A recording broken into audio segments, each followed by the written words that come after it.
Kentucky Fried Dice here tonight. Snowy, cold, frozen, icy, general snowstorm of an evening. We're glad you're joining us tonight. So we are super excited. Givers and Gamers is just a couple of days away. So if you love watching us play D&D, which you're here, so I'd assume you do, or you just feel a deep generosity in your heart to watch this, which we appreciate as well, we have more D&D. Got one shot coming up Friday night. It is the Arena of Generosity, where our players are going to die horrible, gruesome monster deaths if you don't donate to their cause. I promise. Super awkward. But before that, Wednesday night, we are doing Among Us, which is always super fun. If you're interested in that, please sign up on our Discord. I don't know if we have room or not, but we do make an effort to get people in that aren't in chat asking endlessly to play with us. So that's the wrong way to do it, just FYI. But we also have some more fun Friday night, as well as part of Givers and Gamers, a Jackbox Games kind of aimed towards adults, probably more PG-13. So among all of us that are participating, we get one F-bomb between all of us. So that's going to be a hot commodity for sure.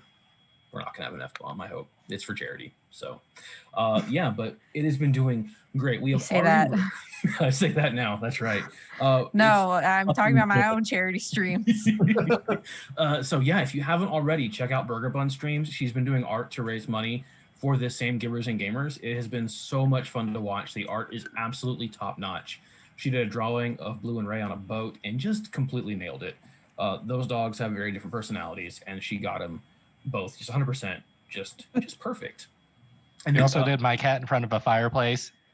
It was good. It's amazing. So good. So check out her streams. If you're not following her right now, there's something wrong with you. So you should fix that and do it, because she is awesome. And what else do we have going on? Oh yeah, Saturday, more D&D. We've got Paula Deming, Matthew Jude, Natalie from Games with Nat, along with Kentucky Geek Girl, and celebrity chef extraordinaire Dan Wu, all participating. Yes, Hamed, the Dan Wu. Yeah, I know, you know him. You know everyone, apparently. Yes, he's going to be playing D&D with us on Saturday. Look for that at 1 or 1:30. I can't remember which. I'm sure someone will tell me here shortly in chat, because she's great. And then we've got 1 o'clock. Thanks, honey. We've got tournaments going on all day. So the only requirement for that tournament is to sign up on the website. You don't have to fundraise. You don't have to do anything else. You can participate in an amazing board game tournament and win a prize. It's like money for nothing and meeples for free. Jillian laughed. That's all that matters. I liked it. Okay, good. So then we also have Learn to Plays. If you're not familiar with some of these games, you can learn from experts, absolute experts, on how to play these phenomenal games. Hamed doing magic.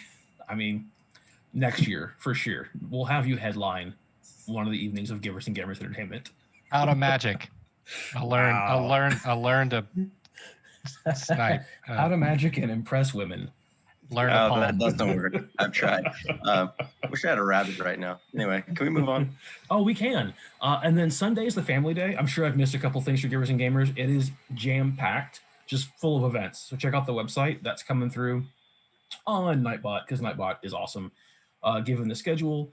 And we'll have streams happening almost all weekend. In addition, Charity Board Gamer is running a series of streams, one of which is 18 hours long. The other one is also going to happen Friday night, just raising money for Givers and Gamers. We have so much support, and we can't tell you how much we appreciate it, and we're looking forward to getting to that with everyone. Uh-oh. So we just lost Hamed's video. 1 second. Let me talk to my producer. On Ryan now. Hey, I'm Tim. Sorry. Hi, everyone. I'm Ryan. Why do I sound I'm Ken. Swapping characters. Yeah. All right. So our producer extraordinaire Jillian is going to get that fixed as we go. Congratulations, Cheryl. You're one person who's maintained their identity in this party. Oh, look, I'm still me. That's weird. Oh, so I think before the stream started, we have a slideshow showing off the amazing character art, again, done by Burger Bun, aka Bethany, aka Chime. So if you like that art, check out her stream. Check out her the place we sell T-shirts, T Public. Took me a second. That one. That one. Check those out and support an amazing artist. Yeah, the Kitty Eye Roll T-shirt, top notch, 100%. Love it. I have it in my closet. I ordered some magnets for my beer fridge whenever we get to have parties again, which I'm assuming is in the next 24 to 97 months. But anyway, we have a recount from last week, and I don't remember who's going to do it. Take it away, Ken, a.k.a. Hamed, a.k.a. Duck Guy. All right. Last week, our adventurers made their way to Brownstone. They found a temple to ask a cleric if he could remove the curse of the blindness that had befallen Chime and Ken after they had encountered those hags in the cave. The cleric there was a little alarmed by the story. He actually demanded payment before saying whether or not he would remove the curse. Our heroes smelled something fishy. So rather than almost forking over the keystone that they had found, in lieu of money, they decided to walk away. So they ended up looking around the town of Brownstone when they encountered the Howard Duck Inn. This is the motel that Kentuckian's brother had founded, to their surprise, but Howard was nowhere to be seen. And so, walking in, seeing that it was bustling, just as Ken had remembered in the past, they get a conversation with the manager and find out not only is Howard alive and well, he is reaching his dream of building inns up and down the coast. And he had just departed to start a new inn in a city nearby. So after resting a bit and moving on, our adventurers go through town as Chime, somehow in her blind state, is able to rob people left and right. I'm not sure how she does it, but anyway, we get down to downtown and they end up seeing the foundation being laid for a brand new university in Brownstone. And who did we find to be the head architect? It was none other than Meatball. You might remember him. Meatball. Right, the gnome that we had run into during the fight with the Kraken. He's alive and well. And where we left off, we were conversing with the little guy and catching up and seeing what's going on. And if I recall correctly, you kind of asked some questions about potentially finding where a hag or group of hags might be. And he was going to introduce you to a historian of monsters, a monsterologist, if you will. And that's where we left off. So he leads you into one of the completed buildings. Again, made of this same brownstone. This one mostly still brown, with kind of white accents on the outside. A beautiful archway and these intricately carved doors kind of depicting scenes of all these different monsters. You recognize some as dragons and beholders. Some aren't quite as familiar. There are several demons on there, which might be of interest to James. May not.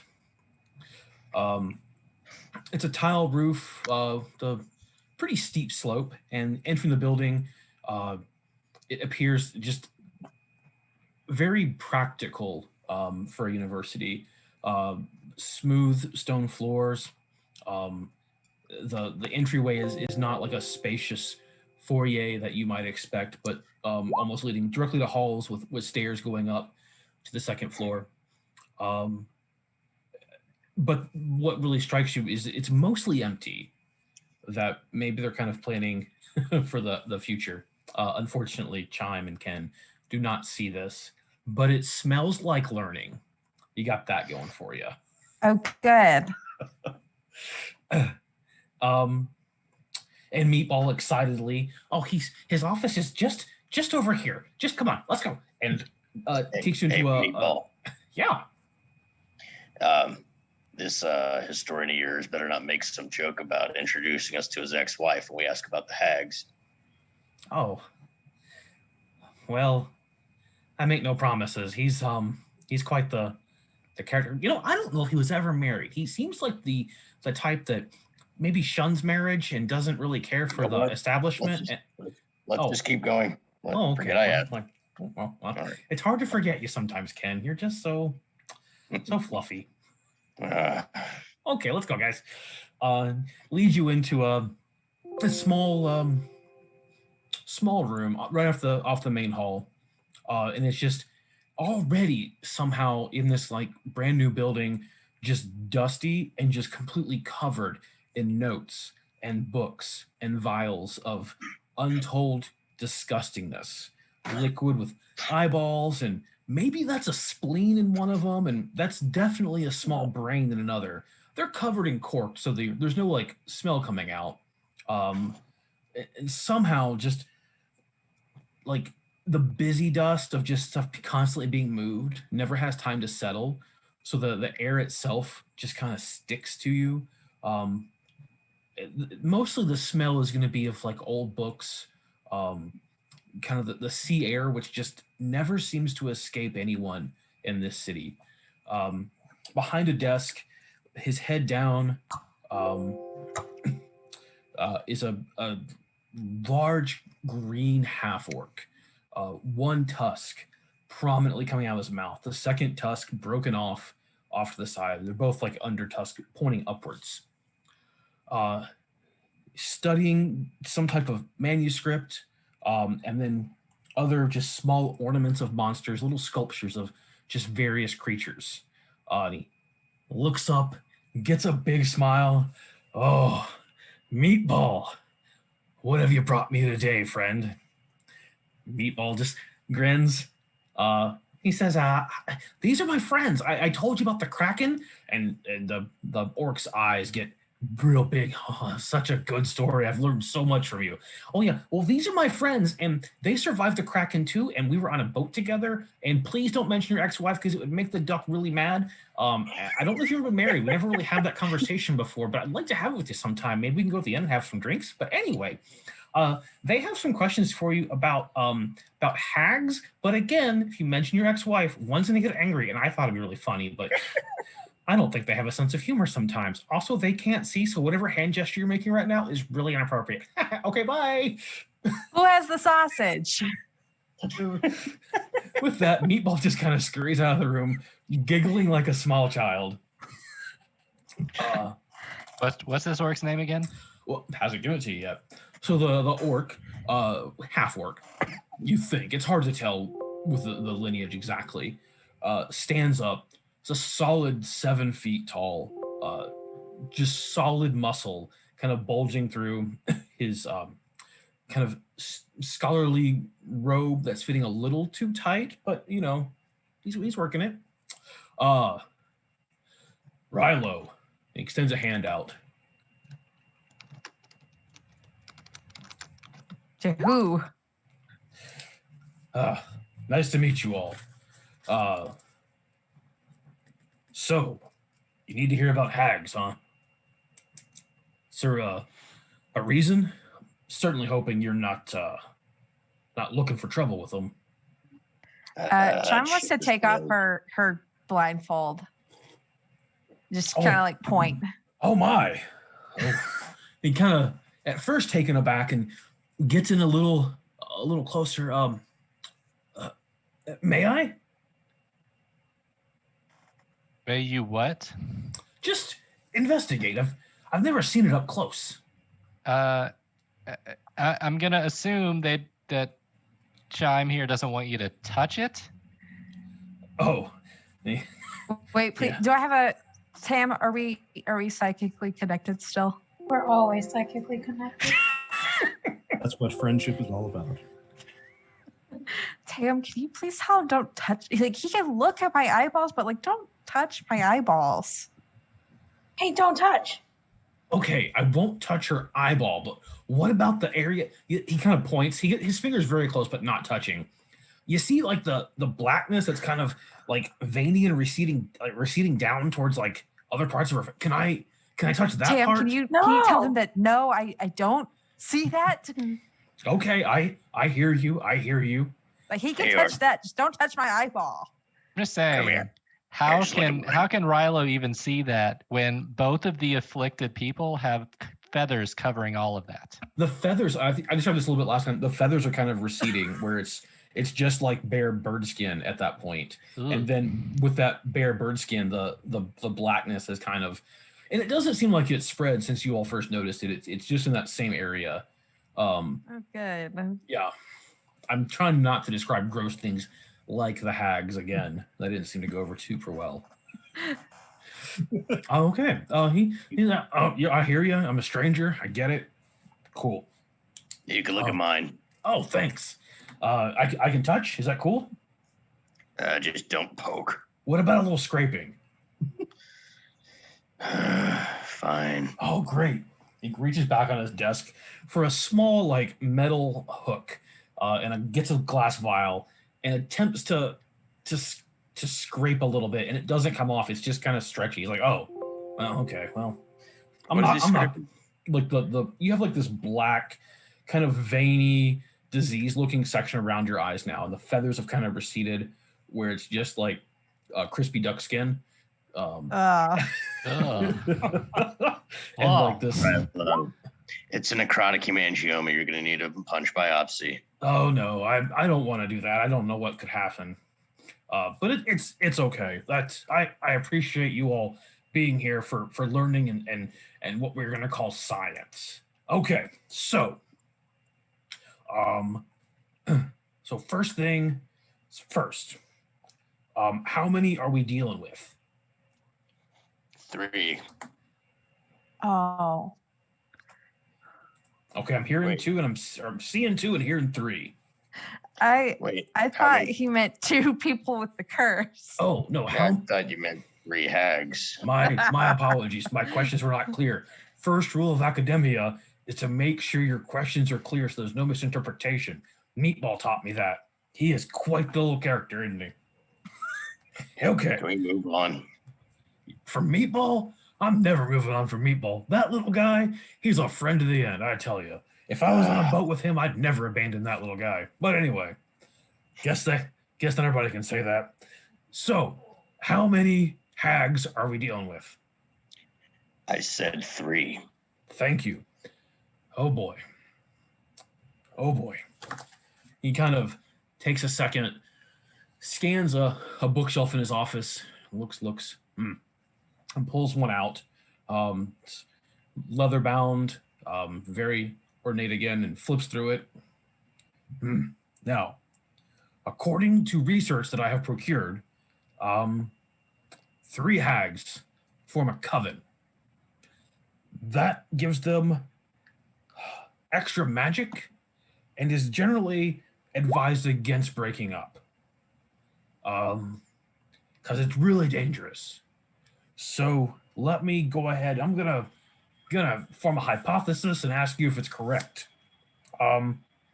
Did you make a bargain with these hags? Yes, we did. Oh boy. Did the bargain involve your eyesight? Yeah, that's what it turned out to be. I didn't know it was gonna. Oh. Was it worded vaguely? Of course. And yes. Did they fulfill their end of the bargain? Yep. Okay. So, and you're trying to let me guess here. I'm on a hot streak. Okay, let's get this, Rilo. Okay, so you all want to reverse the bargain and get your eyesight back? I'd rather just kill the hags, but okay, well that's one of the ways to get your eyesight back. So it's a win-win. Wait, there are more ways. What are the other ways? To undo the bargain, to give back what was given. We already ate the so whatever. Here, okay. I'll fill you in a little bit. They wanted a vision to know what to do next. Ken over here wanted a vision so he could figure out where his brother was. And I don't even I think we did we get the I don't know if we even got the description of Chime's vision. We Yeah. Oh yeah, Okay. she saw her family. Chime wanted to know how her family was doing back on the mainland. And also how to get back to the mainland. And also how to get back to the mainland. Yep. And it was a vision. They fell into a deep sleep, had a vision, woke up blind. I don't even know how you undo that. Oh, Well, I take that back. let me add to that. The bargain was we would get a vision, but that our vision would then belong to them. Little did we know that by being provided with the information through a dream, would we be giving up our sight? Tam, And let them know that that's- I specifically asked what they meant by the vision, and they did not specify. Oh, well, that's a good point because in my book here, it says that hags are intentionally vague and love causing misery. So, on a scale of 1 to 5, with 1 being like happy and 5 being like completely miserable, where are you right now? Oh, a 10? I'm actually, Okay. I'm a 2. I found my brother. He's still alive. Oh, So good for you. And then we got a 10 for okay, so that averages out to 6 on a scale of 1 to 5. Yeah, they succeeded. They kind of nailed that. Oh, this checks out. Okay. So yeah, I mean, you really can't give back memories. So yeah, I think you're gonna have to kill him. Yeah, I think that's what's gonna have to happen if you want Richard back. where can we find these tags? Oh, that is a good question. Let me. He flips to the book a little more. Okay. Hey, Rilo. I got a quick, weird question. I know the answer is probably no, but what if we gave Ken and Chime a potion to forget the memory, to forget the vision? I guess that might work, but you'd have to make sure those pags get the memories. That's kind of the bargain. Those memories are out in some way. If them just forgetting it isn't enough, they gave them those memories. That's my interpretation. If you want to try it, I know this great little bar down by the docks. You have a couple of their potions, you're not gonna remember anything. You guys want to go? Sounds like that's not going to be our. That's not. I'm all about this shit. Okay. Chimes in. Oh, that's great. All right. So I guess I'll answer Ken's question first, though. So it says, okay, what do you remember about them? Tell me about where you found them before. We got to figure out what kind of hags they are, because different kinds of hags hang out in different areas. So describe to me where you met them. Yeah. Sorry to interrupt. They were living inside of a abandoned rock island right outside the coast. It was a dark cave, really dirty, with a pile of bones in the corner. There were 3 of them, and they seemed like they hadn't showered in 1,000 years. It's really close to the Silver Village, but they're decrepit and their dwellings were dilapidated and it reeked. And they had a cauldron between them that was boiling green, last I remember, or something. In order to make the potion, we had to pluck a feather and give it to them. And they gave us a small vial with that potion in it. They also really like fish, I found. I may have brought them a fish or 2. But, yeah. They ate them very raw and very fast and very sloppily. Yes. Okay. What's wrong with that? Watch. Not that there's anything wrong with that. Okay. My fish. Okay, I think I have it narrowed to 2 different types of hags based on what you've told me so far. So the coast close to the sea cave, was it like swampy and gross, or was it like normal? Sandy. Normal. Okay, so I think It was Graystown up the road. Oh, yeah, that checks out. Okay. Oh. Okay, I'm not gonna. Yeah, we'll move on. So it's probably sea hags is what you're dealing with. So they like to live near the sea.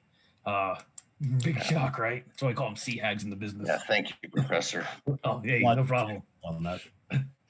So, they like to take over like caves near the sea. That's their preferred dwelling.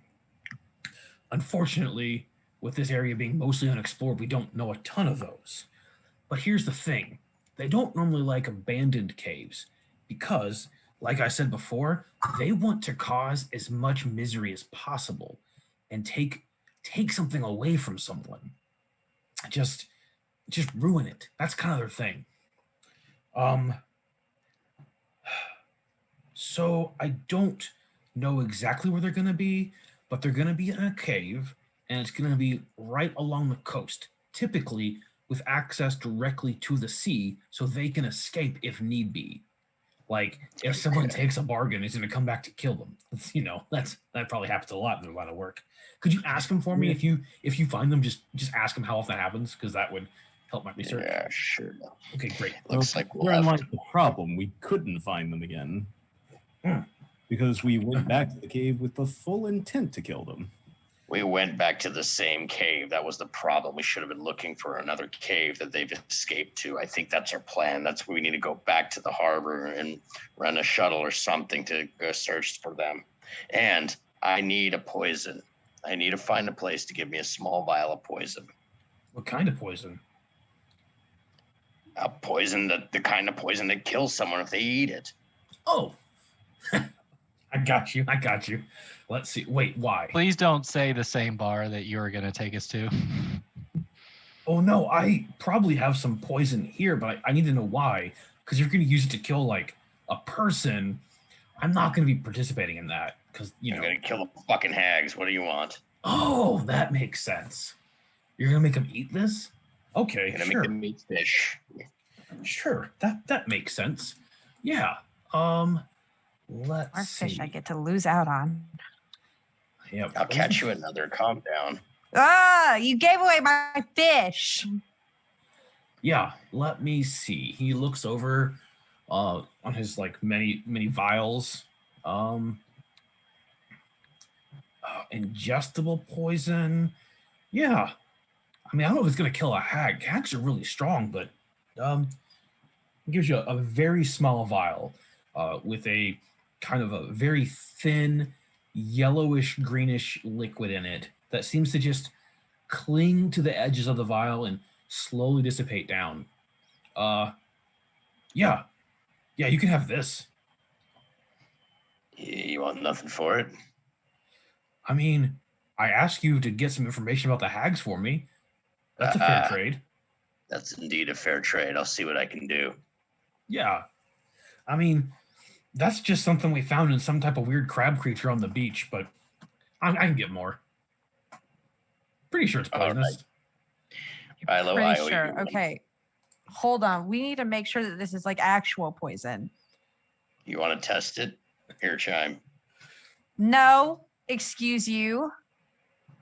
At worst, I die, and at best, I just have diarrhea for a couple of days. Like, I'm not going to try this poison. We need to try it on something else. God, it's like y'all have not been in thievery your whole lives. Wait, you're a thief? Don't you know any poisons? I mean, this is not really my specialty. Yeah, we're screwed. Let's get to the harbor. Okay, when you go to the harbor, crab bile. I think you should just check out the Golden Skull. It's right along the docks. Just go get a drink. You probably need it. Y'all had a rough time. It sounds like. Fine. The Golden Skull. The Golden Skull. James. So Tam watched all of this happening and just was so enamored by Professor Vilo because she's like she's a Kalashtar bard and she just wants to learn everything, and until this day she's just never met this a person. Can you call that? Yeah, a creature who's so intelligent and so kind, and like all her like feelers are on, and she's like, "Oh, you say drink? Why don't Yeah. you join us, Professor Rilo?" Oh, I was hoping you'd ask. Let's close this office down. Yeah. Tell me more about this ex-wife of yours. Is she Oh, still around? that was just Meatball being Meatball. Okay. Is there a current Mrs. Rilo? Oh, awfully forward, aren't we? Just Your name, like, please? yeah. Well, let's get this drink. Alrighty. All right. So Does not bode Rilo, well for Chime, considering she's like her go-between for speaking. gladly leads you through the town, and as you go past the Duck Inn once again, and as you make it closer to the docks, the kind of complexion of the town changes, where it's no longer these brownstone buildings, but most buildings seem to be made of wood.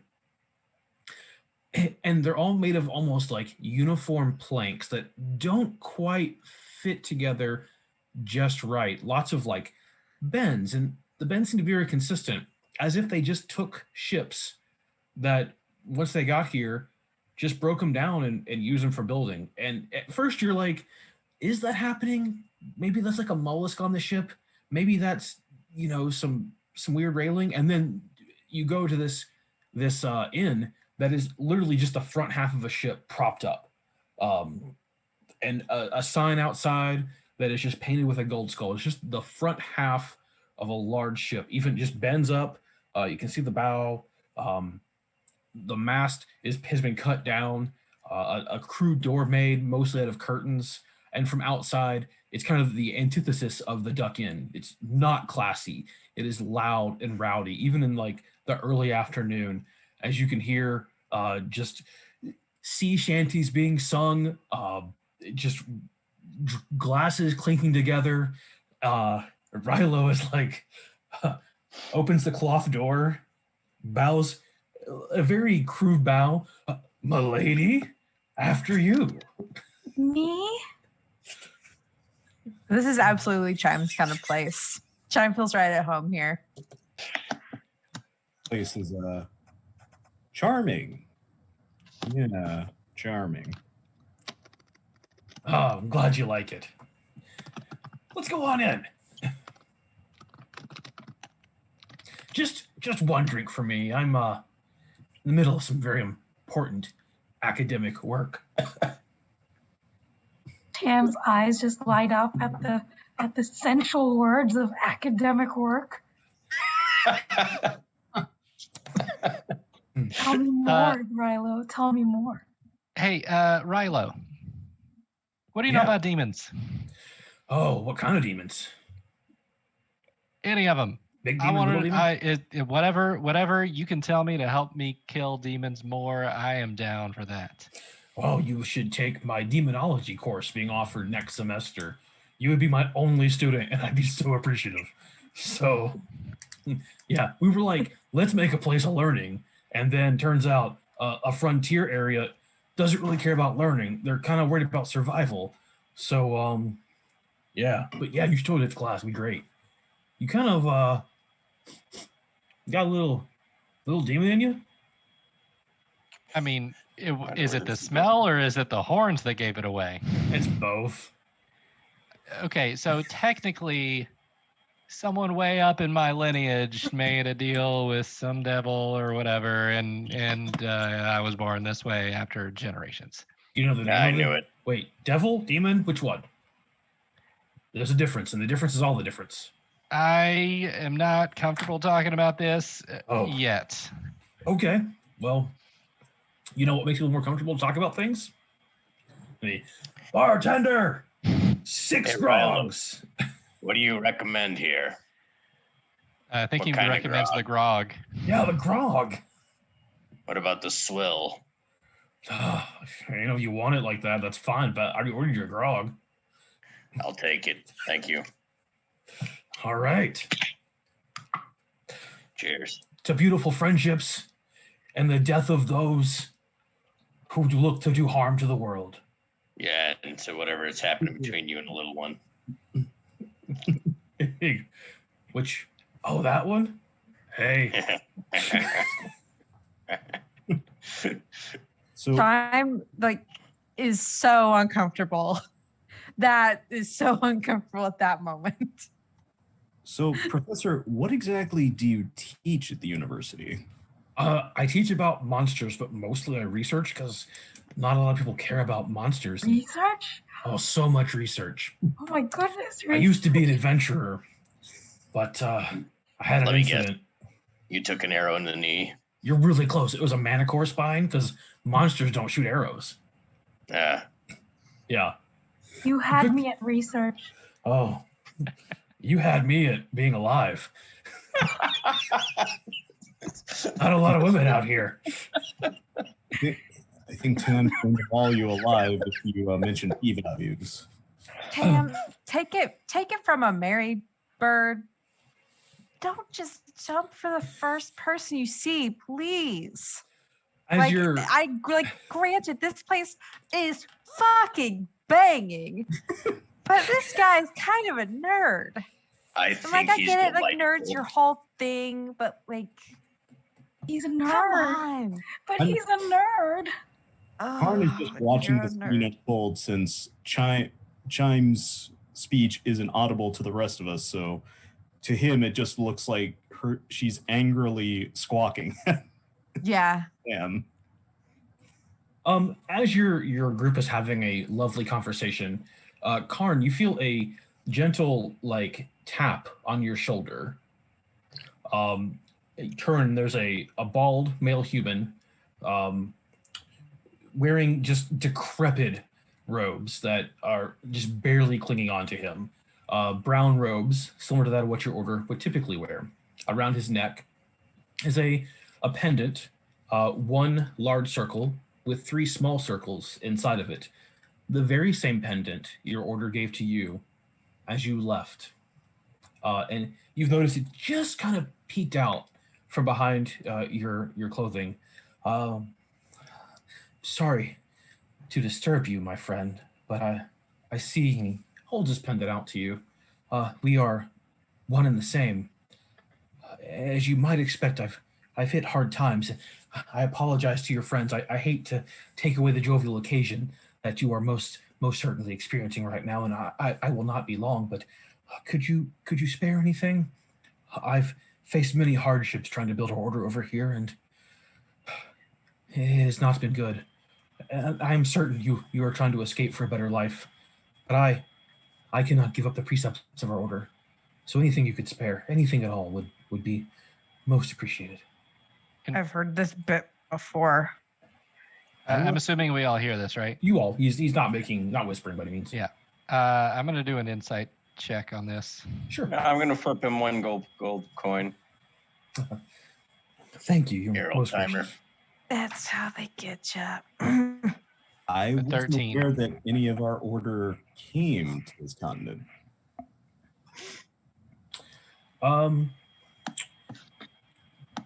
With the atmosphere kind of around you, you can't get a good read on him. He seems, on his appearance alone, completely disheveled.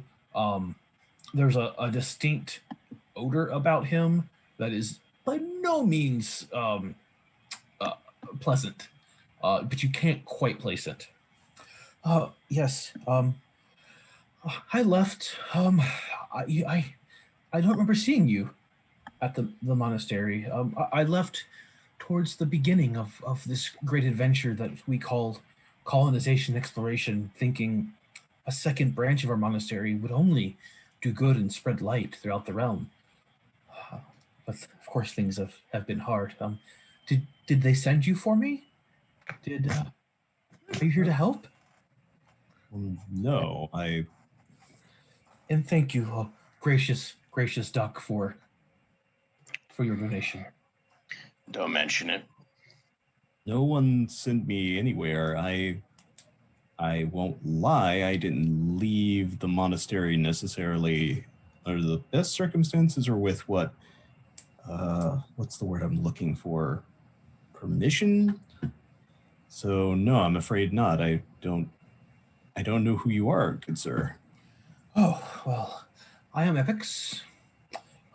Just a humble monk and servant of the light and good. Just trying to make our way and rebuild. But I feel I have taken too much of your time. But friend, if you ever need a place to stay, there's always room for you here. Always room. Okay, are we at the bar or are we You at have a like table? your own table. Okay, Chime is feeling her way to the bar. Okay. Just kind of bluntly. He's and what is Chime gonna do? She's ordering like 5 shots all for her. Okay. Shot. Yeah, that's no issue. Getting 5 shots at a bar. Donald, I'd like to roll an insight check. Sure, go right ahead. Chime, the 5. What are you ordering? Like anything in particular? Am I what? Ordering anything in particular? Oh, Can you order anything Fire in particular whiskey? without being able to see a menu I mean, or speak the or- language? Or talk. crap.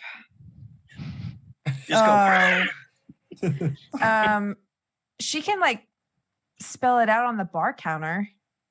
Or do the international hand sign for a cup. But this doesn't Is like that the international hand sign for We'll cup? go. That's American Sign Language. We'll do 1 second. Let's. Con, what'd you get for your insight check? I rolled a 13. Okay. You've had a lot of experience with that order, and you can't quite place it, but something with him just seems off.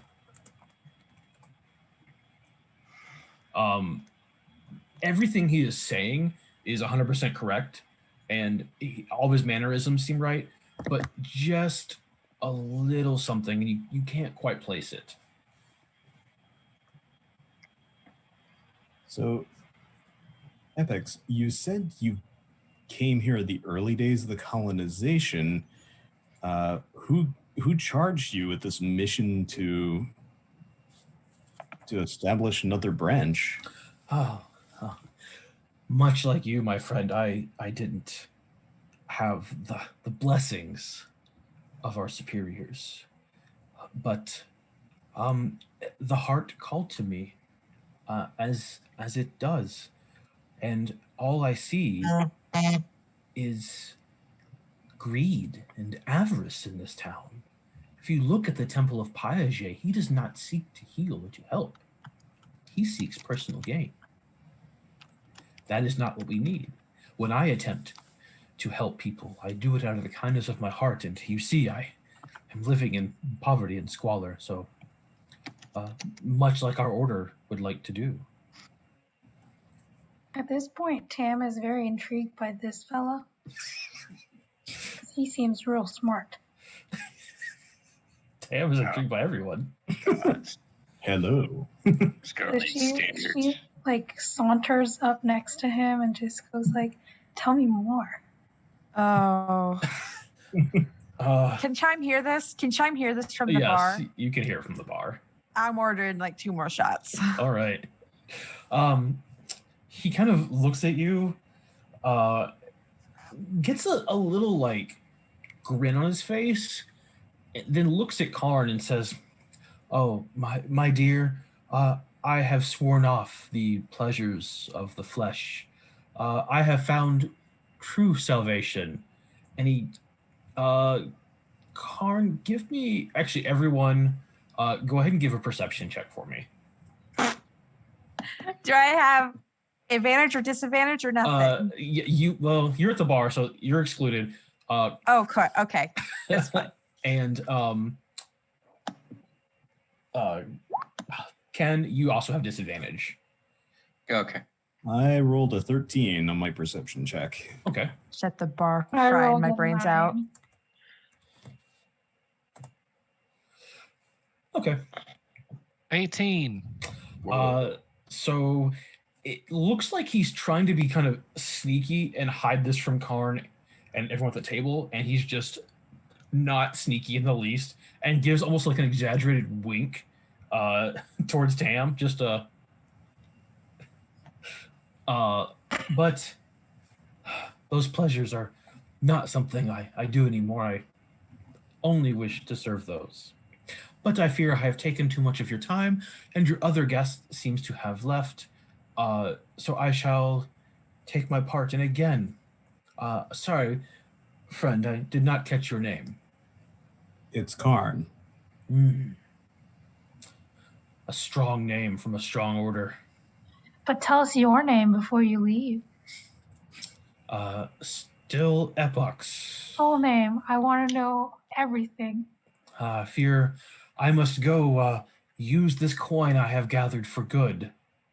I'm gonna while he walks away, I'm looking to see if he has like other like medals for other orders hidden somewhere, like to see if he's like looking for these and swapping them out and playing a scam.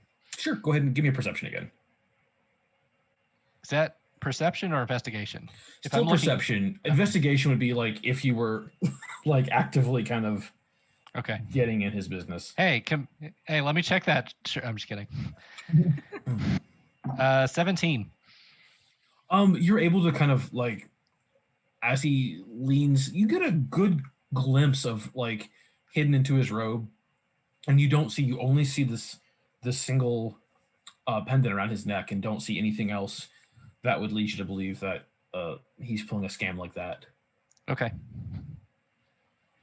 I don't believe that he's from my order because he said he never saw me, but I've lived at the monastery for my whole life. So that's weird. Could have been a child when he was there, right when he left. You might not remember. How many Asimar are in your order, or is it exclusively Asimar? Please forgive me. We haven't really talked about this much. Asimar? Who's an Asimar? Sorry. Human. Maybe we don't. I guess we don't know.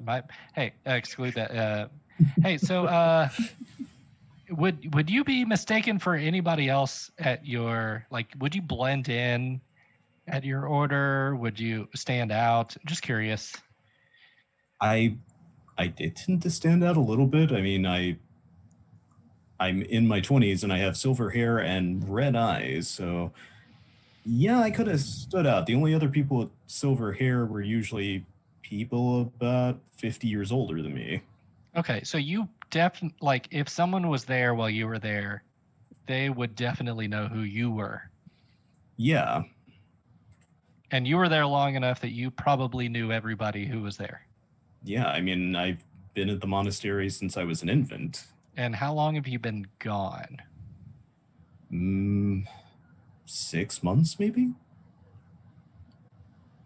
And this person got here before us. Yeah. And like I said, I don't recall seeing him at any point while I was at the monastery. Were there any other monasteries? Or is yours the only one?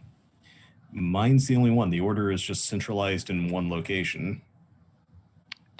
Do you have any reason to believe that they would want to branch out and create a new branch location?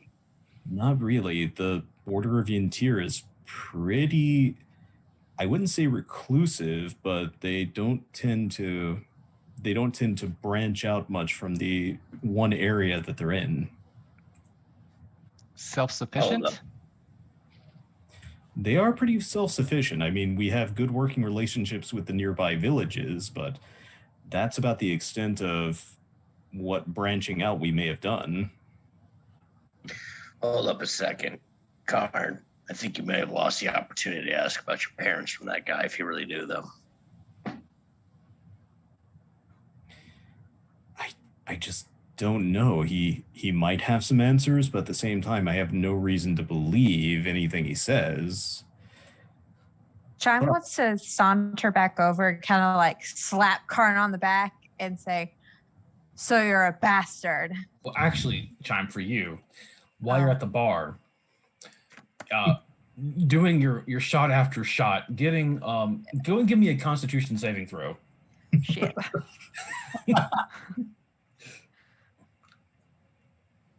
Let's see.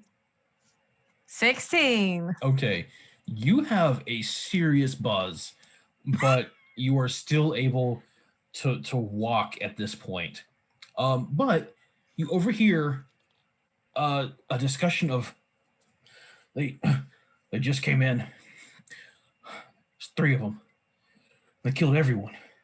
A whole damn cave. We had a good score. Hold up. Oh, you're not hearing this. This is just Chime right now. Okay. This is kind of a quiet conversation at the bar. And then there was something else up top in the other part.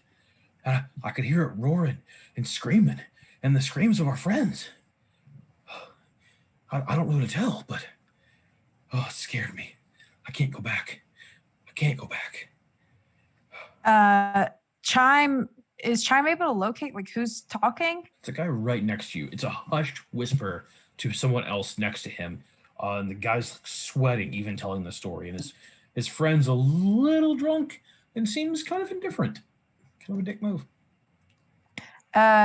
Okay, so I guess Chime at this point hearing that there's 3 of them. This is very like, did they run into the hags? So she's gonna kind of tap the guy on the shoulder and repeat back, there's 3 of them. He kind of looks at the guy he was talking to, whose indifference seems to bother him at this point. Yeah, 3 of them. They looked like women, but they were just gross and had green skin, long, black, stringy hair, like wires. And they killed my friend. They ate him. While I was there. They cackled. Chime wants to. She's gonna get up. She's gonna bring Tam over. Tam kind of like brushes her off because she's sitting next to Rilo. Rilo has left. Rilo left while left? you were talking. As he pointed out, your friend was leaving. Rilo was your friend. A little hurt that he no longer had your attention. Aww. Well, if I'd known, I would have run after him. Well, there's still time. Well, in my disappointment, I just walk with Chime. What do You you look too want? intrigued by the filthy-looking, kind of vagrant-looking monk. Yeah, so she's gonna repeat back to Chime. There were 3 of them. They were filthy looking. And then she's gonna bring Tam over to the man that's talking. Yeah, I don't know why you keep repeating that. It's one of the worst experiences I ever had in my life, and you just keep reminding me of it. Tam, ask him where. He wants to know where.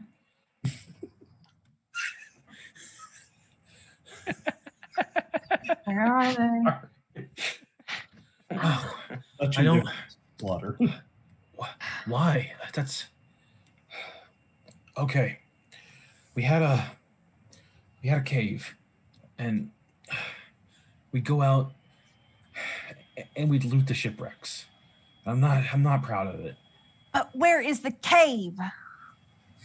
Okay. Where's the cave? Are you? Wow, sound more excited, Tam. I are might get you my okay? sight back. Where's the cave? Okay, I'll tell you, but I need you to bring me back something from it. Tell him I make no guarantees. She's fickle. You don't want to trust her. Damn, You know what? if You know you what? were not the only person that I could psychically connect with right now, I would kick your ass. This is important. I'm like half drunk and I know this is important. Where's the cave? Okay, please make an effort to bring something back for me. So, if you go down the coast, depending on the time of day, the cave might be completely submerged. And I wouldn't recommend going in from the ocean. That's right where they are. And they'll know you're coming. They can sense the water. There's an area, I don't know, a few miles out of town, probably a half day's walk. There's a big pond covered in water lilies. It's serene, peaceful. I used to like to sit out there at night. There's a huge dead just tree stump. But it moves. You can kind of jiggle it and use that to go down into this cave, and that was our smuggler's cave. I don't know. Something big got in there. I think it killed the rest of my buddies. But in that top cave, our old leader, he has some fancy door with a combination lock on it. He'd never tell me the combination. He didn't trust me, I guess. Said I'd turn tail and run the first sign of trouble. I don't know what that means. Anyway, but there's a map next to it, and he'd always tell people the map has the combination. I could never figure it out. Really tried. But in that room, so we kept all of our goods. I just want you to bring me something back. Anything, I don't care what, from in that room. Just so I remember those guys. So halfway through, Tam totally loses interest and she starts singing, "Lonely, I am so lonely." You didn't listen to a word I said, I'm did just you? going to punch her in the shoulder, like really hard. I have nobody to call my own. But there's also a Damn. secret way down. Ask him what kind of lock's on there. I might be able to just pick it. Lonely. Damn, shut up. Ask him. God. What locks are on there? Look at hate being a Keiko. It was a combination lock. I don't know. It had 3 dials, and you put the number in, and then when you had the number right, it would open. I could never figure it out. I tried. Arn is going to walk up to the bar just because he can see Chime being super animated and angry from all the way across the bar. Is everything okay? Chime is just going to turn and just kind of do this number at Tam. Tam, is everything okay? What? Okay. Yeah, Well, he's wondering why you're moping around whenever you drove out the nerd and the weird hobo. They left me. They what? They left me. Oh, they left you. Yeah, they did. Because you know what? They're not worth your time. Let's focus. Let's focus on the important thing. There's some Sight long... is like half of the way I talk. And the sooner I get my sight back, the less I'm going to have to depend on your mopey ass. So a disheveled human looks at you, Karn. So might I have to tell this story again? We know where the hags are. Wait. There's a cave. He knows where the hags are? Yeah. Me and my crew. we were- James, Ken, get over here. I'm in. All right, I'm gonna lead Ken over. On my way. Just leash him. No, don't you dare. I'm gonna yank on his leash. I'm just kidding.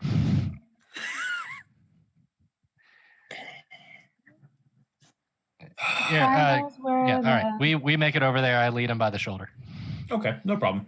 This guy knows where the hags are. Hags. Am I telling my story again? Well, there's a cave and apparently some lock on a map. No, just point us in the direction of the cave.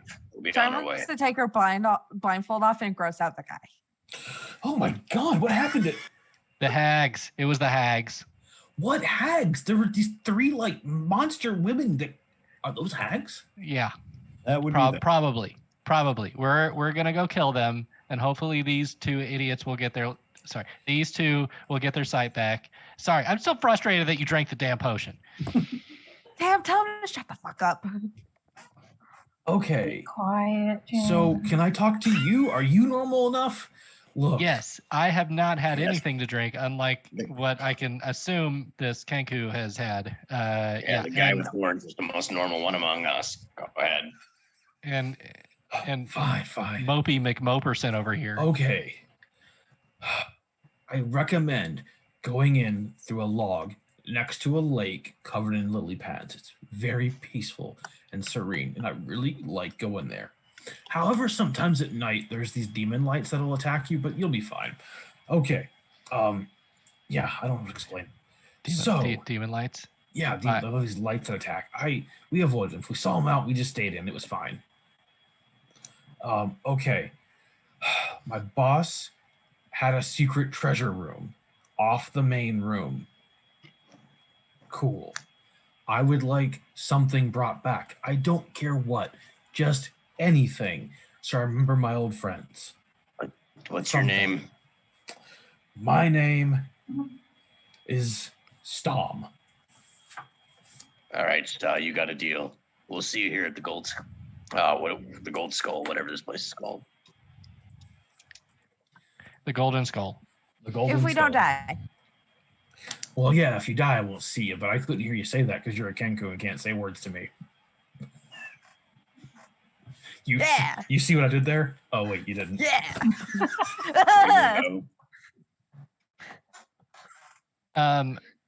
Okay. So which way is it? Is it along the coast? Along the coast, about a half day's journey to the northeast. Just kind of follow the coast there. Oh man. Any landmarks we should look for? Or is it hard to miss? Well, so there's a huge tree stump and it's dead and it's really big. Oh, for fuck's sake, Ken leaves. Okay, And he can hits the Chime? wall. Chime, I want to make a check to see. Chime wants to make a check to see if she can tell that Ken is just leaving. Sure. Would that be a perception check? Perception with disadvantage. You can still hear him, but it's a crowded bar. You mean aside from the thumping noise when he hits it? Hold on. Who put this wall here? Oh God, that's initiative. Whoops. Yeah, John, you went at 10. That is a 4. Too drunk. You're pretty sure you're in a bar. Wow. Yeah, pretty sure. I hope so. All right. So Anything else we should know before we go try and take these hags out? Demon lights, there's 3 of them. There's something else big and bad. I don't know what. Time wants to repeat. top. They killed my friend. Yeah, they killed my friends, multiple friends. It was awful. They ate them alive in front of me. Sorta. I ran. I heard the screams, but I saw somebody lose an arm. Coward. Well, that definitely sounds like our hags. Do you by any chance know where Rilo and Epox went? You seem to know things. Anyways. You know what's in here. Anyways. Probably back to university. Who's what? Okay, so there's a treasure room. We should be able to walk right in. No, I told this story 3 times now. Okay. There's a map on the wall. There's also a combination lock. There's 3 dials that all use a number. I don't know how it works, but Pam, my ask boss. me if I just cut off one of the combo dials, will that suffice? If you cut it, does it work? My boss said that the information was in the map, but I never figured it out. All right. Well, we'll do what we can. We'll do what we can. Okay. Thank you. Thank you. We will avenge your friends. I'm going to say it's very fortunate that someone overheard you speak of this in a tavern. It's not cliche at all. Thank you. We'll be on our way. No cliche. We got to keep moving.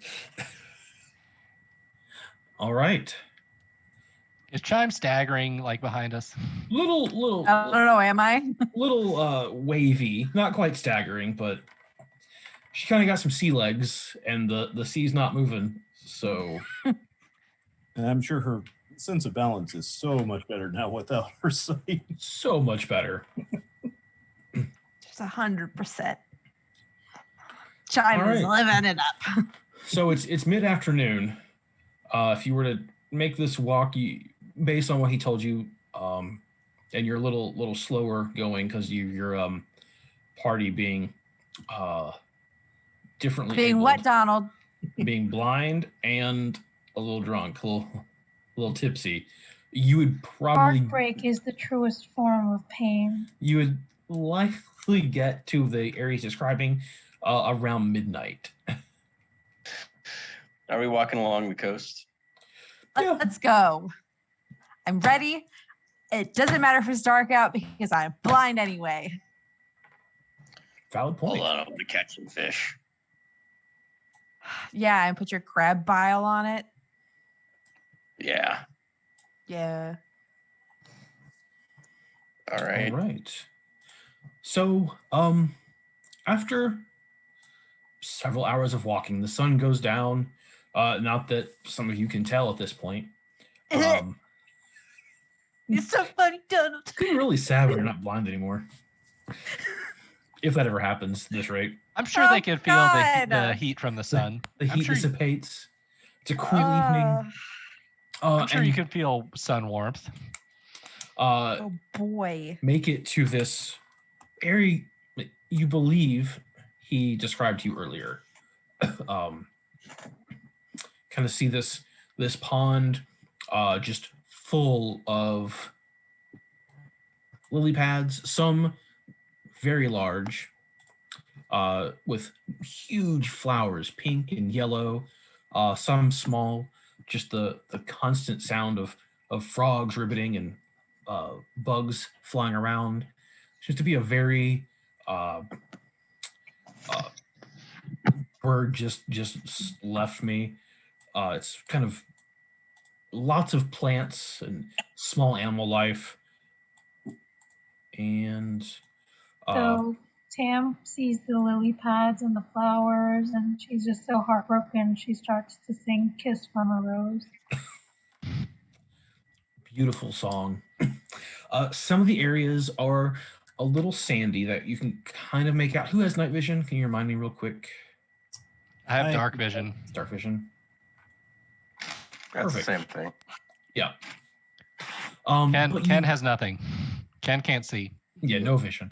You also see, those of you that can see, as he described, kind of just floating above the air and flickering with different shades of light. These two just orbs of light kind of floating within like 10 feet of the lily pad. Just hanging out there, providing enough light that the area around them, those of you that do not have dark vision, you can see for probably 30 feet out relatively clearly from these two orbs. And you see a very large, very old, very dead stump of a tree that was mentioned before, and this same pond full of lily pods, and a nice log, probably that was used to sit on and contemplate life by your friend you left back at the bar.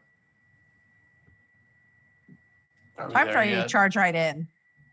I'm sick of this blind shit. Just making a beeline for where you think there might be a tree stump. Oh hell yeah! Okay, watch out for that tree.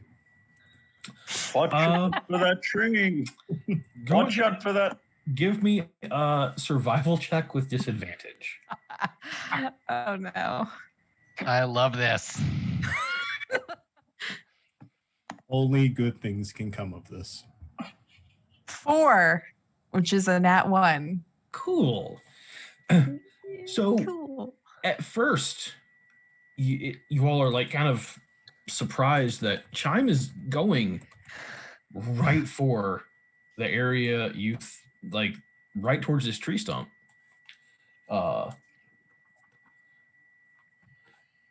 And she is just making really great progress, just running. And she makes it to this sandy area. And as she kind of takes a step, she just sinks. Sinks right in. Shit.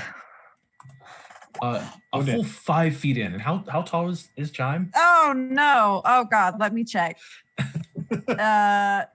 Oh no. Oh no. Where are you? Shit, right in the middle, just to make. I do not. I'm gonna Oh say no, you she's were- 4'9". Okay, so Chime just completely disappears under this sand. Shit. And sensing her agony, the lights move toward her, and some tingle in the back of your neck gives you a feeling that they're not going to be helping. So with that, roll initiative. Damn it. Shit.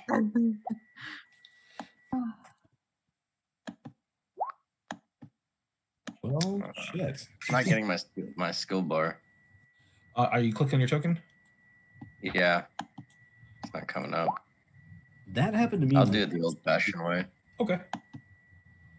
That happened to me last week. I had to get out of Roll20 and go back in. No problem. Reset. Okay.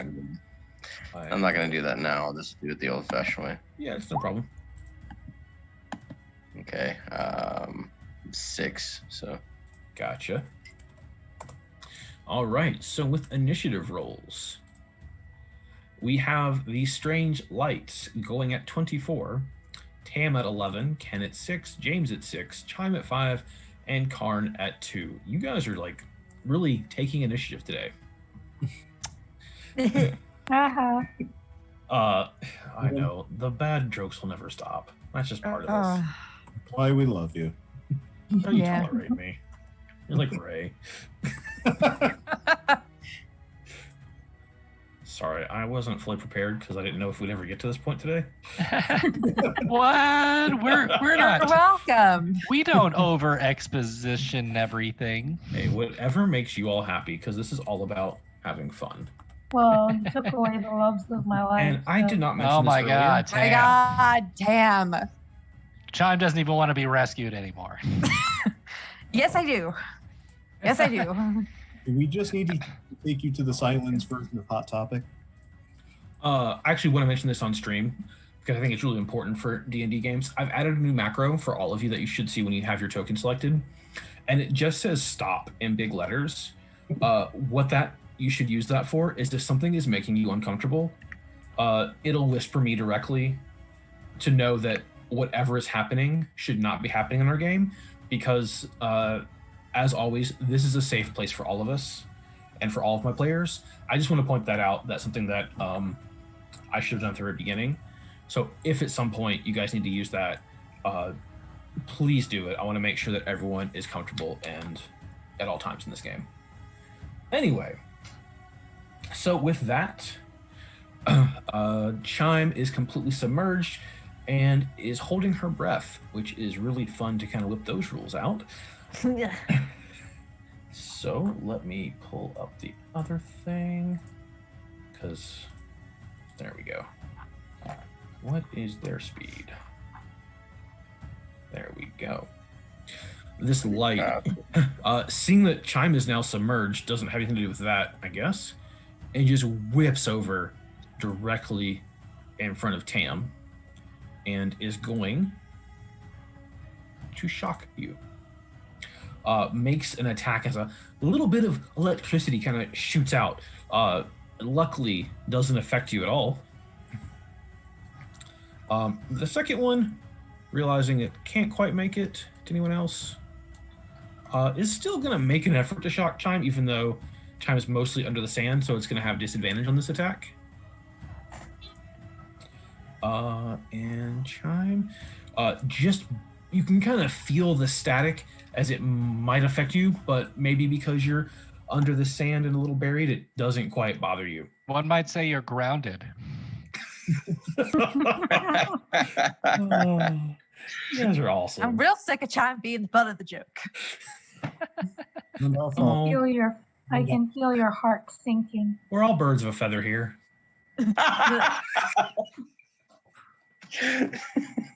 Wow, for once it's not me making a bad joke.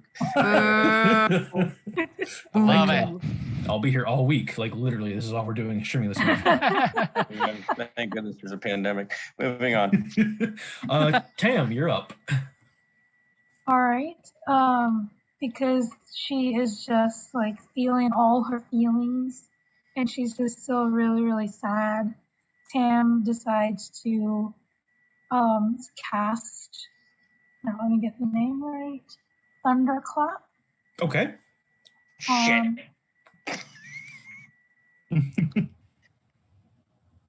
Thunderclap, not thunderwave. Okay. You say okay, but And so on this will-o-wispy thing, it only has a range of 5 feet. oh, No, that's a very good one. Okay, it's going to make a Constitution saving throw against Tam's DC. Jesus. And it 20.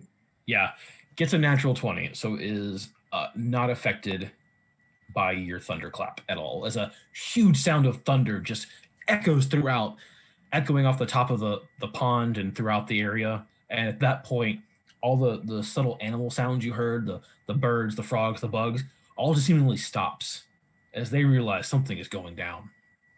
Tam just cries and says, "Of course, you reject my feelings too." Tam, do you want to move or to use a bonus action?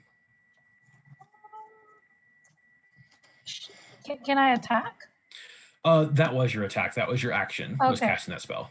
Okay, no. I'm like at this point, Tam's just sad, so she just kind of hangs out. Got it.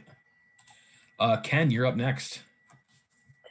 Ken casts Bless on Tam, James, and Karn, assuming I have the range for them. What is the range on it? We'll find out. 30 feet. Oh yeah. Good to go. We'll use them for Bless. I think we'll use this weird heart one, the half heart. So as a reminder, as long as he is concentrating on that spell, the three of you can add 1d4 to saving throws, skill checks, including attacks. And attack rolls, yeah. So not damage, just your attack roll. Ken, do you want to move, use a bonus action? Yeah. He'll just run forward just a few paces. If I can ever grab the thing. So if you need me to move you, I'm happy to as well. I know you're having some computer issues. Right there. Perfect. James, you're up next. All right. I want to explain what I want to do, and will you tell me if I can do this in one turn? Sure. What I want to do is pull out a rope. Okay. Throw one in behind me to Karn, not even look to see if he's going to catch it. Okay. And then run and dive into the sand. Okay. Yeah. So getting out, you can get the rope out as an incidental action as you're like running into it. And then so your action is going to be throwing the rope to Karn. Okay. I'm going to do that. I'm basically trying to get Chime, but I don't know if my 6 seconds will allow me to actually like grapple onto her yet. Yeah, that Probably would be another not. action. So don't care, diving in. Are you going to say anything ahead of time to Karn? It's like, grab this or tie it up, and then just throw it and run. Got it. Okay. So you jump headlong into the quicksand. Karn, give me a almost said it, dexterity saving throw, an attempt just to catch that rope out of the air. All right. It's a 16. You got it. So both hands on this rope, and we'll get to you in a second. And James, Chime, you feel like a ripple in this quicksand as something has just jumped in next to you. And let's see, how far in do you go? You're like kind of in the more shallow end. You're only about 2 feet in right now, Karn or James. Okay. All right. Chime, you are up next. Yeah, though I don't think Chime would have any experience with quicksand, so at this point she's just struggling to find whichever way's up. So with that, you can attempt to escape, and with James being right next to you, I'm going to give you advantage on that. So right now you're restrained; you can't move. Okay. And you're going to sink a little bit deeper. Not that it matters too much. Oh, you're 7 feet, like deeper into this quicksand. You can just barely reach out for like James's foot to kind of have something to to grab onto. If you want to make an attempt to escape, give me a strength check. Okay.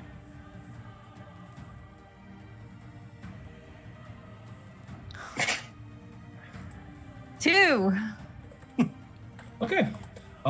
You're like kind of frantically reaching out. Your buzz is worn off, but it's just such an awful feeling. You can't breathe. You're sinking down, and you know it. And you just can't get the strength behind it to grab anything at all. But you're still able to hold your breath right now, so you're in not any danger of dying yet. Good. Yet. Yet. Yet. Okay, and that's really all you can do, unfortunately. Yeah. Karn, you're up next. All right. First things first, I'm going to run the 15 feet up to this tree or bush, I can't tell which, and tie the rope to that. Okay. I'm not going to make you roll anything. You're able to tie a basic knot around a tree. Okay. And then I'm actually going to move again and engage this will-o-wisp up here by Tam and Ken. Okay. You also time that out as a bonus action. We'll be nice today. So if you want to make an attack, you can. All right, I'm going to go at it with the two-handed quarterstaff attack. That's a 16. 16 does not hit. It is just Wow. waving and dipping and kind of, you can't quite get a beat on it. But you don't Wait, make did any he- solid contact. Did he use his bless? Oh yeah, you have an extra D4 you can roll. Roll Oh, 1d. completely forgot about that. That's a 3. So a 19 total. A 19 total hits. All right.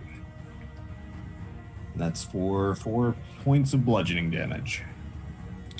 All right. You don't feel like you made super solid contact with it, but you still hit it, and it kind of shakes as you hit it. That's it for your turn. So this strange light creature is going to doesn't like getting hit, so it's going to try to shock you back. And the shock, you kind of see it coming, and you dive out of the way, and it just goes bzz, and the ground's a little charred from where you were. And this will-o-wisp. In my mind, it telegraphed its attack by going, "Hey, listen." I won't hit you. Exactly. Now that Chime is completely submerged, the other will-o-wisp has no one to play with, and it's going to try to hit James with its little shock attack. And this one gets a 22. That is definitely a hit. All right. You take 10 lightning damage. Good lord. Oof. Oh. That is its turn. Tam, you're up next. So still kind of reeling from sadness and also kind of now recognizing that her friend, although she was her friend Chime, who's trying to break her up with those men, was not very supportive, but she was still her friend. So, Cham starts feeling sad about this. So she really wants Thunderclap to work. Can she cast it again? Yes. That's a cantrip. You can cast that as often as you want. Cool beans. I mean, once a turn, but Sure. So she casts Thunderclap on the closest willow. got it. It is going to make a saving throw. All right. So this time, the thunder seems to kind of catch it as it kind of shakes for just a second. And it is thunder damage, right? Yep. Yes. So 1d6 thunder damage. And that actually rolled it for you already, which is really nice. Oh. And this seems to have a full-on effect on it as it kind of shakes and shudders. And yes, you seem to have heard it. So it would be the 5 thunder damage. Exactly. Yep. It rolls that 5 for you automatically. So Oh. good job. Do you want to use a bonus action or anything else? I just wanted to scream like, feelings are real. Just so that Chime hears her, even though she's trying to save her. Chime is buried under 7 feet of quicksand right now. She's probably not hearing a lot of things. Well, she screamed it really, really loud regardless. It's fair. All right. Ken, you're up next. Ken hears the commotion right next to him. You can kind of tell there's fighting just around, just right near him. And so he kind of triangulates the sounds he heard from both the Tam's thunderclap and Karn's bludgeoning damage and swings where he thinks the creature is. And so he will just do a standard attack. So I'm going to say you're basically flanking it. You kind of have it surrounded. So that would normally give you advantage to attack, but since you're blind, you have disadvantage. So it's just going to be a straight roll for you. Sounds good. Does a 22 hit? A 22 does hit. 9 slashing damage. Nice. And you feel like it's a solid hit on your end, but your greatsword passes through just a little faster than you think it should, and you don't feel that resistance, almost like it's not taking the full damage from your mighty blow. Do you want to do anything else your turn? I'll move right. No, I'll just stay put. So. Okay. James, you're up. All right, I'm gonna try and grab Chime. Okay, go ahead and give me a strength check. Shit.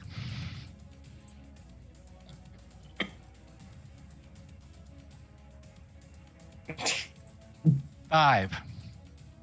You just can't seem to find her. You're reaching through this quicksand. You actually are also sinking a little bit deeper, so you're another 2 feet down. I'm sorry. With my bonus, that's a 6. Oh, with a bonus of a 6. Did you roll the? Oh, you also have bless. Bless. Oh, sorry. That's what I meant. The bless. Oh, gotcha. Yeah, even with a 6, you can't quite find her. Reaching down. Okay, with my move, can I just try to sink faster? Sure. Absolutely. Is this your excuse just to play Forbidden Desert and D&D? No, I actually think I saw a meme about how we always thought quicksand would be such a big deal and we never encounter it in life. I'm like, Yeah. You know what? Perfect opportunity. Make it a little different. All right, I'm trying to sink down so that Chime has more to grab onto than maybe my foot that she might or might not be able to find. So you're currently 5 feet down. You're basically your head is above. I thought I was 2 feet down. You went an extra 2 feet down. You went. Oh, I see that now. Sorry. Yeah, you went 2 more feet down. So now you're just your head. Well, you're what, 6 feet tall? 5 feet? 5'8", 5'9", something like that. Yeah, there's maybe 5'6". chest or neck deep then. Okay. But you're kind of getting there. Any chance I can do a bonus action to sink more? Yeah, of course, but just so you're aware that you'll also start suffocating potentially. I've got a rope. Okay. I can pull myself out if I feel like I'm gonna die. You get another foot down, so at this point it's just your horns, or that's all that's, and you're maybe feel a hand brushed against your foot as it's frantically trying to get out. Okay. You mean no wings? She has hands. No, it's hands. Oh, Thank you. Don't fly. Oh, my bad. Chime, you are up. If you want to try to escape, give me a strength check with advantage. I really just want to sink further. No, just kidding. Oh, okay. No. 16. Okay. You grab on to something, you're not sure what, and start to climb it, and you feel the sand kind of around you, and you keep climbing, and then you feel what feels like a face and then definitely a horn as your hand pierces out. Oh no. And you're still mostly in it, but you gasp for breath, and the sand's all around you, and you're not fully out, but you're not going to suffocate, and you're not sinking right this second. You might sink more on your next turn. Great. All right, Karn, you're up. All right, I am going to try a two-handed attack against the same little light creature with my quarterstaff. Okay. That's a Nice. 20. Yeah, that definitely hits. Roll some damage. And Okay. 4 flush. Wait, can you double that for nat 20? It actually builds that in. He just rolled really poorly for that nat Okay. 20. Gotcha. Yeah.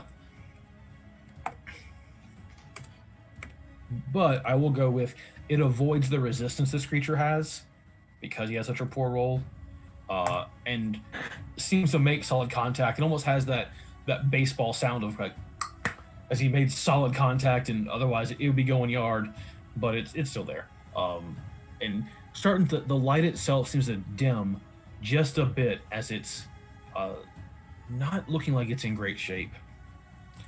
Anything else your turn? No, I'm going to stay put at this point. This creature isn't quite sure to attack, and this time's going to go with Tam again, who seemed to do that thunder damage, which it did not like at all. Whatever. And again, like Tam kind of sees it coming and is able to nonchalantly move out of the way, though maybe getting shocked would bring joy to her nearly stopped heart. Rejection's hard. Even though you weren't really rejected, but that's another story. But yeah. You don't it understand misses. my pain. Chime, as your head kind of breaks the surface of the quicksand, you see this glowing light, and it's going to attack you. And because you can't move, I'm going to give it advantage. I'm just a head in the sand. Just a head. Wow. Well, Oh, a 20, but not natural. So not a crit. For 4 lightning damage. Okay, yeah, that's fair. Little fried chicken there. The jokes will stop at some point. they One don't day. need to. They don't- Tam, you're up. Lie. All right. Well, Tam's getting annoyed by these stupid orb things because they're just distracting her from the pain that she's feeling, and she wants to be a bard, so she really feels her feelings, and all this like weird electric nonsense is bothering her. So she can't move. Oh. You cannot move Tam? Oh no, I can. Sorry, I selected a different thing. So she moved like just a tiny bit to get within range of the other blob orb thing, Okay. and she wants to cast Bane because these are the bane of her existence. Oh. So Clever. she only wants to choose the 2 orbs, like up to 3 thingies. Gotcha. And that is basically, if I remember right, the opposite of Bless. Yep. So they will lose They a have to roll. D4 Yeah. on all of their attacks. Do they get a saving throw? Can you cast that spell for Yeah, me real yeah. quick? So, you see it? Thanks. Let's see if they... Doesn't look like it. So they have to make a charisma saving throw. Yeah, so let's see how they do. Because Willibus have a lot of charisma. See? That one's pretty. Let's try this one. Oh yeah, Very. Okay. they both fail. They both fail miserably. So they will be losing a D4 on all their things. That's your action. You move. Do you want to do a bonus action? I continue to sigh. That is a bonus for all of us. Ken, Yeah. you're up. Am I still flanking? I'm gonna say you are just with 3 of you. You're surrounding it, so it really can't go anywhere. Okay. Attack with the great sword, the one closest to me, same place I attacked last time.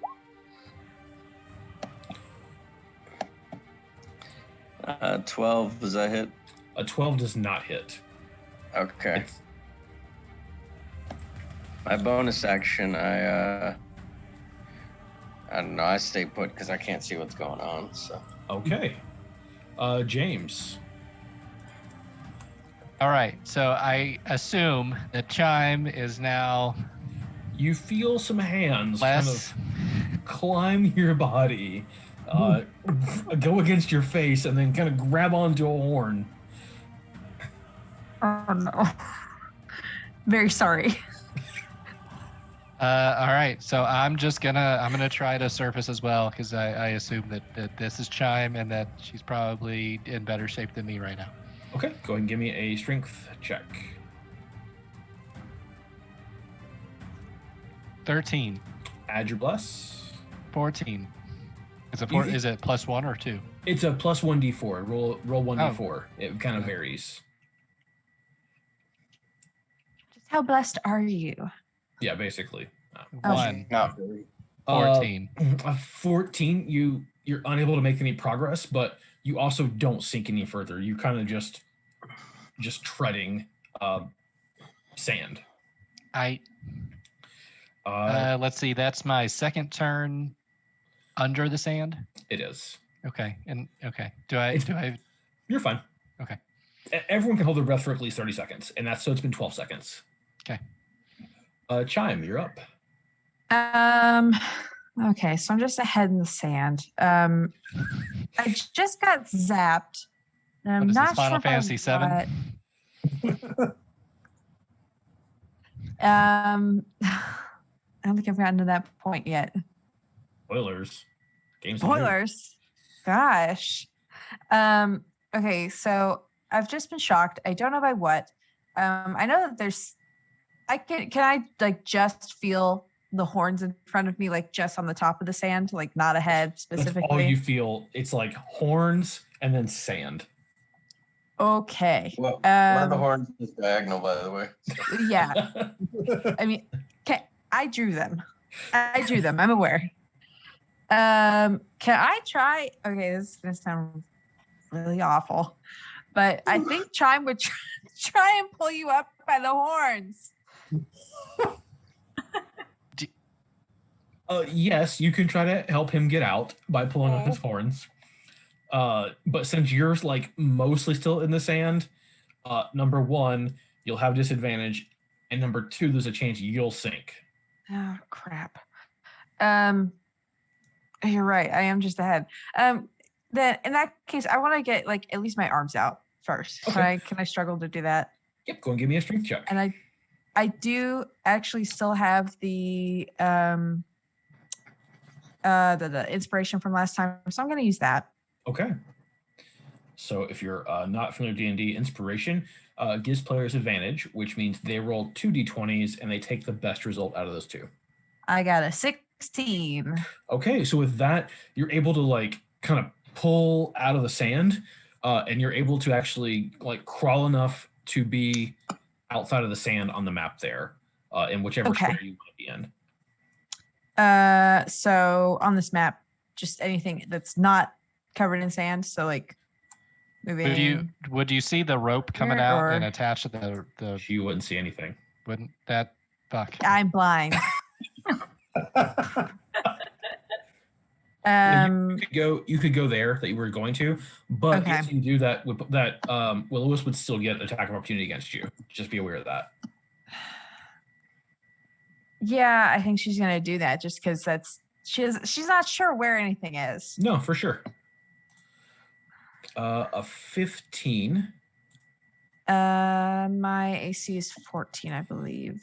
So like as if it's not Yeah. bad enough, you're covered in sand. Which somebody go and say it. Go ahead. It's rough. It's coarse. It gets everywhere. Thank you. And That is a phrase that Chime knows. you're exhausted after being in the sand. You think you just touched James' horn, and you feel a quick bzz as you're trying to get out of this, and shocked for 6 lightning damage. Oh Lord. It's not a great day. No. And you're probably a little like day hungover, night hungover from being a little day drunk earlier. Yes. A little. Just down in shots at the bar. Okay. Yeah. And with that, Karn, you're up. All right. Well, I'm going to go after the same creature from last time, the two-handed quarterstaff attack. And that's a 5. So Well, you do have advantage. that's an 8. You're going for the big Casey at the bat swing and wind up and let it go and just big whiff. Just a big old whiff. Oof. Bonus action or movement? Anything like that? Nope, that's going to be it. All right. With that, this creature's a little intrigued by these just horns trying to up there.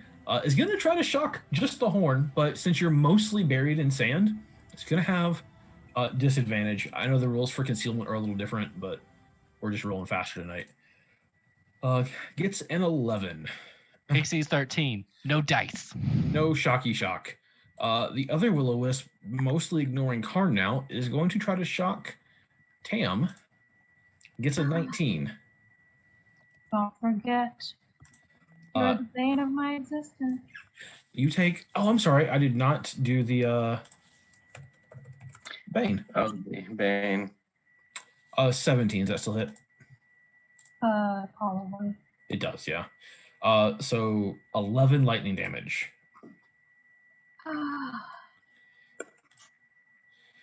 And that is its turn.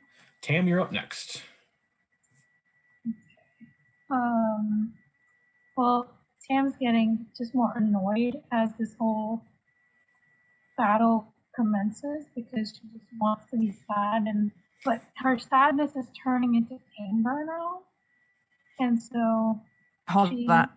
Are we close enough to have a psychic connection still? I'm not sure if 30 feet. that's distance. Just barely. Like it's Yeah, a radio with a so- bad signal. Yeah. So, Chime is just gonna try and convey just how pissed off she is at Tam. She, I'm probably gonna be like, Tam, I almost died. Shut up. You can go back to town and flirt with those two however you want. But right now, you need to focus on your friends. So Tam just ignores this voice in her head Oh, and just channels That's very all her inspiring. energy. Well, I'm trying to kill this stupid wispy thing. You know, killing 2 birds with 1 stone. Unlike don't kill 2 birds. That's a phrase I don't use in this. It's a bad idea. No bird 2 killing. orcs with 1 stone. Yes, that's good. 2 Yeah, orcs. you want to with kill 1 orcs? That orc was really nice to you. 2, not orcs. Orbs. Orbs? Don't remind Just me attack of the an fucking orc. wisp. So she just wants to put out all her emotion and cast Thunderclap again. Got it.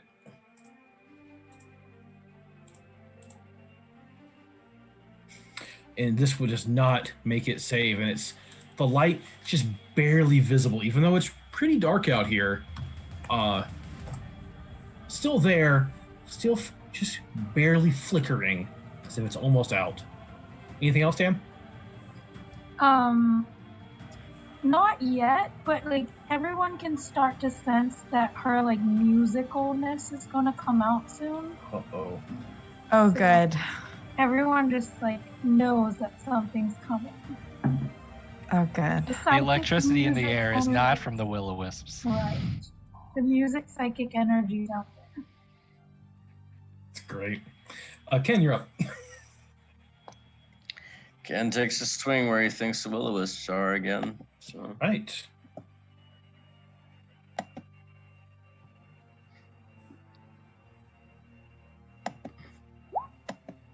Dang. 23, 23 hits. 14 slashing damage. And with that, your greatsword pierces through it. The lights kind of fade in half as they flicker down to the ground into nothingness. and that one's gone. It did. Dead. What Excellent. I used for, yep. Just ignore it on the map. That's when I use for initiative. So. Gotcha. All right, James. All right, I'm going to use the rope to try and pull myself out. Okay, go ahead and give yourself advantage on your strength check.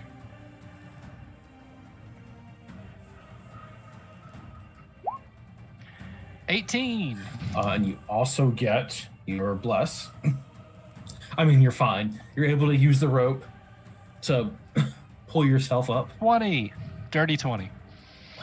There you go. You're Sweet. covered First in thing sand. I'm gonna do is look around, make sure Chime is not in the sand anymore. Chime is not in the sand, Okay. but that light is kind of hovering above it. All right. Do I still have any movement? I'm assuming not. That was most of your action, but you are probably prone on the ground as you like crawled out of the quicksand. All right. I'm gonna call out to Chime to say, "Watch the sand, but crawl towards me."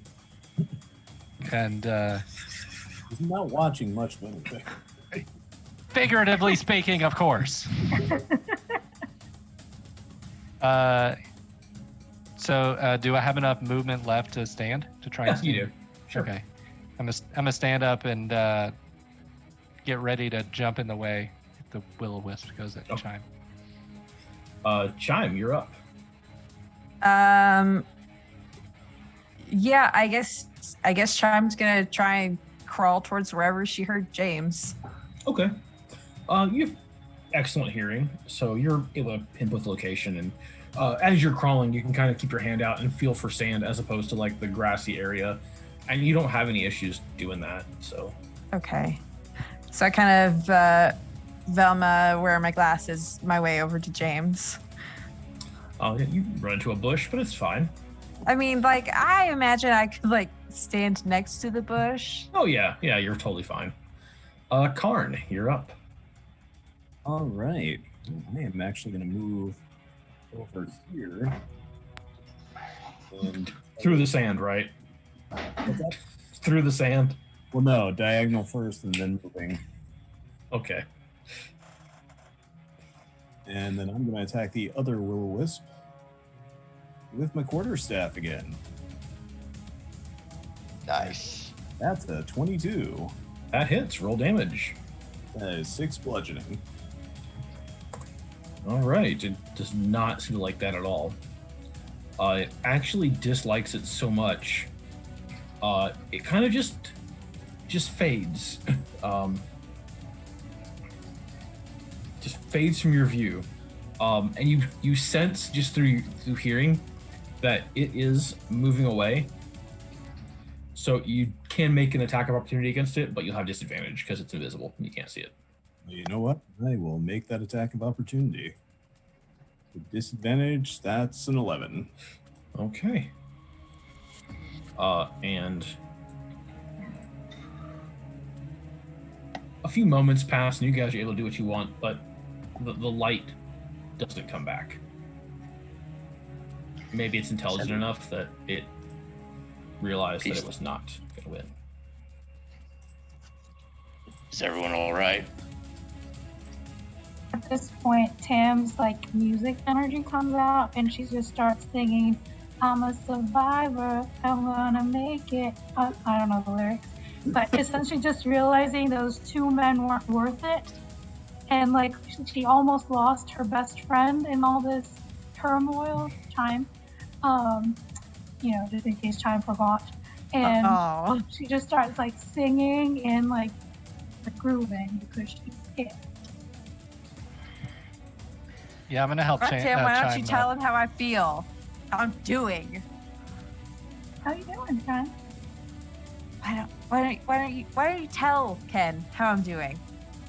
You know what happened, right? You know how I fell in the sand and then I fell like 7 feet under? And then I had to climb James to get out. Oh my God. Phrasing. And I had to touch his horns. That was weird. Phrasing. Touched his horn. His horns. Okay. Hey Tam, where are you at? Tam, where are you? Yeah, sorry. I got distracted by my singing. Hold still for a second. I'm going to cast Lay on Hands on Tam. Okay. She regains 6 HP. Oh, shucks. Thanks, friend. Don't You're forget, welcome. you're my friend. I haven't forgotten. All right. And with that, you can kind of see the way down in this giant tree trunk that your friend back at the bar mentioned to you. Do you want to rest before you go in? Yeah. Let's Yes, take please. a brief rest. Short rest? Yeah. Okay. So with that, go ahead and use your hit dice as you see fit. And Do I you get any think spells in a short rest? you do not get spells back in a short rest, only in the long rest. Gotcha. Well, certain classes get them back. Gotcha. How do I use this? What did you say? Short dice? So you can use your hit dice. Let me get your character sheet pulled up. I can explain it. So if you see where it says on your character sheet, it says hit dice. The next to that says D8. If you click on hit dice, you will roll one of them, and that is you can rest and get hit points back. You can use up to all 3 if you want to, or you can just use one. You can use one, then decide to use another one. It's kind of up to you, and that's how you get hit points back. Just roll resting. Okay, so I rolled a d8. If you click on it, it'll do it for you. Yeah, you rolled a 4. Okay, I'm good with just the 4. And with that, as the gods of justice had their previous blessing upon you for smiting these unholy and undead creatures, the bless wears away, as maybe because Ken can't concentrate anymore. Who knows? Can someone help me? Help you with Tam. what? What do you want? With getting across this terrain. I just hit a tree a second ago. Oh, where's your leash? My what? Oh, I meant, where's that rope that we were using to help guide you? You're not using a rope on me. Okay, hold my foot. Let me hold your I sigh very loudly and roll my eyes because I have definitely been subjected to the leash treatment. All right, I'll hold your feathers. I thought you kind of enjoyed it. What was that? I'm pissed. Hey, All right. Tam, don't be pissed. Sing us a song for inspiration. I just sang you like the best song. Let's sing it all together now.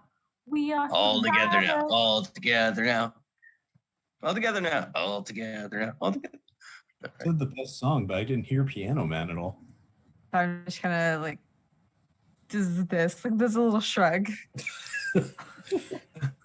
Like, oh, well, I can't. Wait, do we get inspiration? For that singing, Sure. I think I deserve inspiration for listening to it. It was a chorus. But No. And a shot, whatever. but I think this is probably a good place to end it for the night before we get into the next section, because we don't know what's going to happen. Uh-oh. I mean, I know what's going to happen. Made a map for it and everything. But I'm gonna meditate a little bit while I'm taking my short rest. So I'm mostly tuning these guys out as I'm just trying to man, well, I'm kind of regain jealous myself. of that. Yeah. So thank you all again for playing tonight. I appreciate it. As always, it was a good time. Special thanks to Jillian for running the stream tonight, so I didn't have to. I could focus on DMing, which was really, really great of her. She did such an amazing job. Love the shirt. Yeah, we still have a merch store. We haven't been promoting that quite as much, but you're welcome to check it out. There is a link to it down below in our About section. There's also a link to Burger Buns through ours, so click on ours first. As we've talked about before, she did all the character art for this game, so all these tokens you're seeing when we have individual characters pulled up, that art is done by her. So check out her streams. She will be doing another bonus stream to benefit Givers and Gamers. When are you doing that one? Probably tomorrow. Cool. I think tomorrow. If you haven't signed up for Givers and Gamers yet, even just signing up helps us. We part of this is just raising awareness for this great cause. Don't have to donate money, but if you do, that'd be great. We have lots of fun events, and let's be real, you're going to be stuck at home because there's a snowstorm coming again. So ice and snow and disease. So really, like, why would you have to begin with? Stay home, play games, have fun with us. That'd be great. Watch us on Twitch. Do your thing. We're going to be back tomorrow night playing Among Us. So there's going to be lots of murder, lots of lying, hide and seek, the usual stuff, always some of our favorite streams. And then after that, we'll be back once again on Friday evening with an adult Jackbox party, followed by the Arena of Generosity, where you might see some familiar faces. And I am going to try to kill them in D&D, and I'm really going to enjoy it. So it's going to be great. Thank you all once again. Let's see who we want to raid tonight. Who is on? Looks like she's probably finishing up her stream right now, but Paula, who is going to be playing D&D with us Saturday in the afternoon, is currently playing Dragon Age Origins, which is one of my favorite games. So let's go raid her. If you haven't followed her yet, please do it. She is really funny. If you check out her YouTube, Things Get Dicey is board game sketch comedy, and it's super funny. I loved today's release. She wore a dog costume, and I still laugh about it. So I'm easily amused. All right. Well, I'll laugh about me suggesting the leash. Whoa. Wow. Awkward. Have a good night, everybody. See you next time. Like awkward. Anyway. Bye. Okay, Jillian, hit